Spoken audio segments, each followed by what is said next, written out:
The detention center on Proxima Station had seen better days. Rust stained the walls like dried blood, and the air recyclers wheezed with mechanical exhaustion.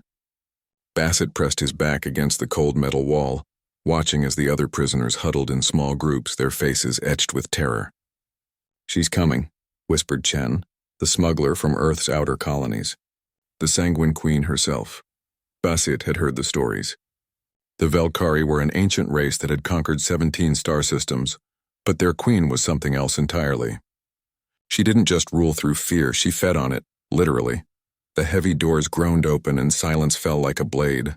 The temperature seemed to drop 10 degrees as she entered. Queen Velthera was tall, easily 7 feet, with skin that seemed to absorb light rather than reflect it. Her eyes were twin crimson stars, and when she moved it was with the fluid grace of a predator who had never known defeat. 4 arms ending in razor-sharp claws, and when she smiled her fangs gleamed like polished obsidian. "Humans," she said, her voice like silk over steel. "Such interesting creatures." Bassett felt his heart hammering against his ribs, but he forced himself to remain still. Around him, grown men and women trembled like children. The queen began to walk among them, her nostrils flaring delicately. She was sampling their scent, tasting their fear through the air itself. When she passed the first prisoner, a grizzled miner from the asteroid belt, she paused, inhaled deeply, then moved on with visible disappointment. "Fear," she murmured. "Always fear, so kind of predictable." One by one, she examined them. The corporate executive who'd been caught embezzling. The pirate captain with cybernetic implants. The young engineer who'd tried to sabotage a Velkari supply ship. Each time the same ritual. Each time the same dismissive rejection. Then she reached Elsa. The archaeologist stood perfectly straight, her blonde hair pulled back in a practical ponytail, her green eyes steady despite the circumstances. She'd been captured while investigating ancient ruins on a contested world, searching for artifacts that might give humanity an edge in the war. The queen leaned in close to Elsa, so close that her breath misted against the human woman's neck. Her eyes widened slightly. "Curious," she whispered. "Your blood. It carries something different. Not fear, but determination. Fascinating." Elsa met the queen's gaze without flinching. "If you're going to kill me, just do it." The queen laughed, a sound like crystal breaking. "Such fire. I could feed on your defiance for years." She circled Elsa like a shark. "But no, not quite what I seek." That's when she reached Bassett.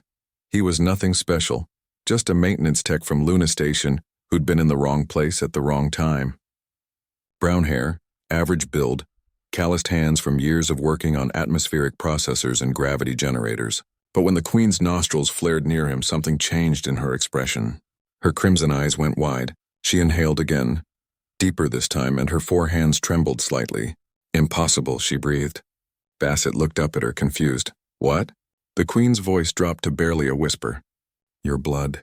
It doesn't smell of fear or anger or desperation." She leaned closer, her fangs nearly touching his throat. "It smells of hope."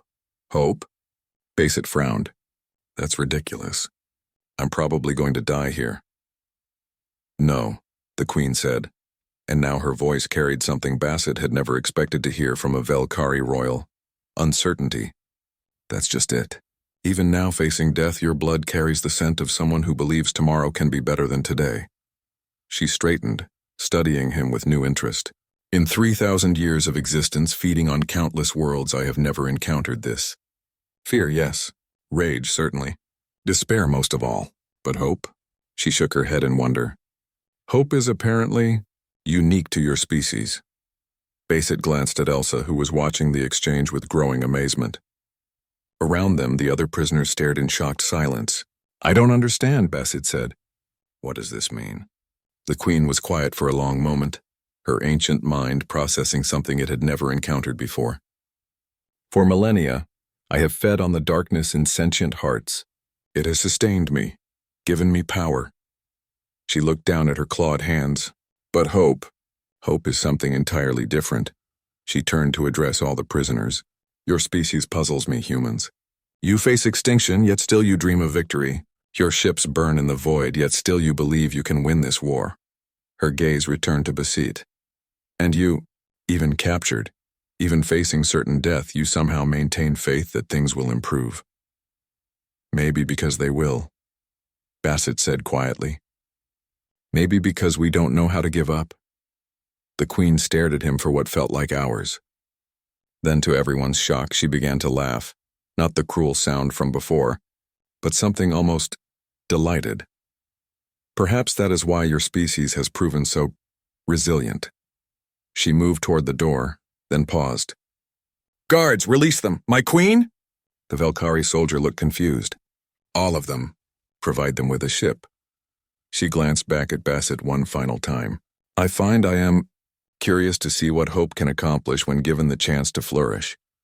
As the cell doors opened and the prisoners stumbled toward freedom, Elsa moved to Bassett's side. How? She whispered. Bassett shrugged, still stunned by their unexpected reprieve.